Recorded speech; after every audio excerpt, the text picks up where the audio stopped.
It's finally time for the Rogue gameplay showcase, and today I'm going to break down all of her abilities because this is another hero that will have a massive impact on the meta. Your girl Rogue is ready for action.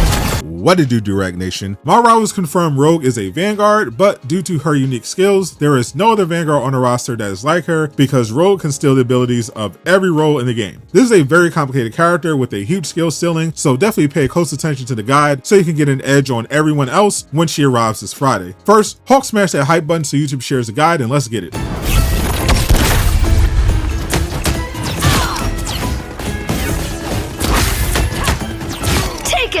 Rogue is a pure melee hero when it comes to her primary attack with a 1-2 combo that leads to a dual-fisted punch. But don't worry, she has plenty of tools to attack people further away. She has a very beefy 700 HP, but this actually can increase by a lot because of her absorption ability. Rogue has a total of 5 skills, 6 including her team up with Gambit, which adds AoE explosions to her punches that heals allies and damages enemies. Unlike the Thing, Rogue is a melee brawler with a shield. Her right click puts up an energy barrier that blocks incoming projectiles while giving her reduced damage.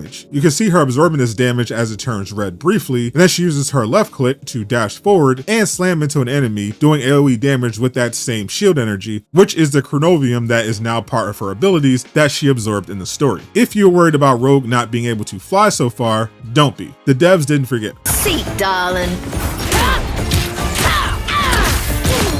Her E ability launches her forward and kicks an enemy into the air, then she enters flight mode. This also changes her melee attack, similar to what happens with Captain America when he goes into shield throw mode. Rogue's primary now has 2 charges, and each attack gives her bonus health and more range. Rogue uses her right click and left click combo again for the shield and empowered dash attack, then hits E again, which causes her to drop kick Magneto to the ground. Next, Rogue shows off a really strong crowd control ability. Caught you good.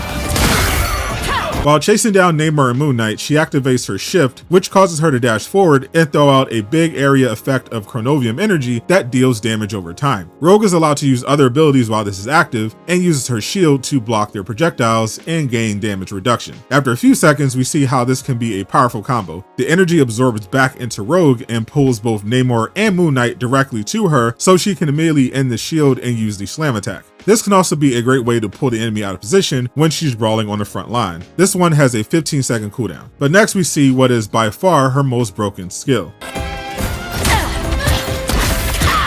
Mind break. Sayonara. Rogue showed off the whole 1v1 bag here against Sadot. The E to close the gap and knock her into the air, the empowered range kicks for bonus health, but she ends it with her most iconic ability. By hitting F, Rogue dashes forward and knocks Sadot down with a kick, then reaches down and drains her powers. Rogue heals, increases her max HP, and her F ability is replaced by a stolen skill, in this case, Sadot's invisibility, which Rogue is able to make great use out of in the next scene.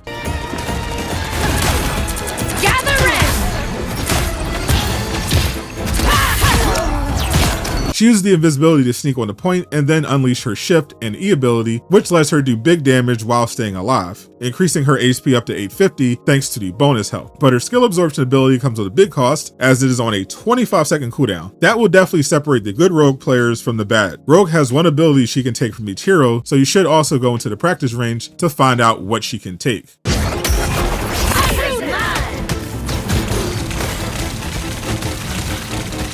In the examples here, we see she can take Thor's Awakening runes, Groot's Iron Wall, Doctor Strange's shield, and Emma's diamond form. It looks like we finally have a Vanguard that can dominate Emma. I'm expecting to see a lot of clips of Rogue choke slamming Frost on my timeline. But that's not all.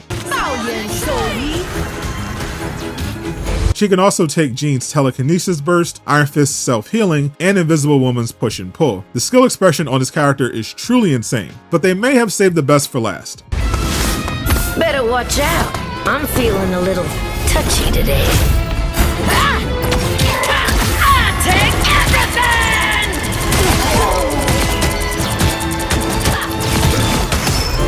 Rogue, like her husband, has one of the most broken ultimates in the entire game. Rogue constantly absorbs everyone around her, and as you see above their heads, that includes ultimate charge. Emma's ult was strong because it prevents you from using an ult, but you can get around it by leaving her line of sight. If you're in range, Rogue drains the charge, forcing you to build it back up. She also constantly absorbs the stats and health of the enemy team and gains bonuses based on their role. So we see Rogue gaining extra health from the Vanguards, reaching 1000 HP at one point, damage increases from the duelists, and constant healing over time from the the strategist. This is a devastating ultimate to drop in a crowd of enemies, and combined with Gambit, who gives your team faster ult charge, is a broken combination that I feel like everyone needs to be playing or banning in ranked. Rogue is not a Vanguard that you can turn off your brain and brawl with like the Thing, or dominate by holding one button like Emma. Rogue has far more potential than both of them, but you're going to have to play smart. Scout the enemy team to decide the best ability to steal, play her a bit like Angela and push the enemy tank out of position. She also has great brawl potential, especially with the Gambit, and she also has very strong dive potential with heroes like Daredevil. I think top players are going to feast with Rogue, and I can't wait to master her. There's still a lot more content coming in season 5.5 that was revealed today, which I broke down for you all. Click the video on screen to learn more. And a huge shout out to everyone supporting me on Patreon. Join for free so you never miss an update.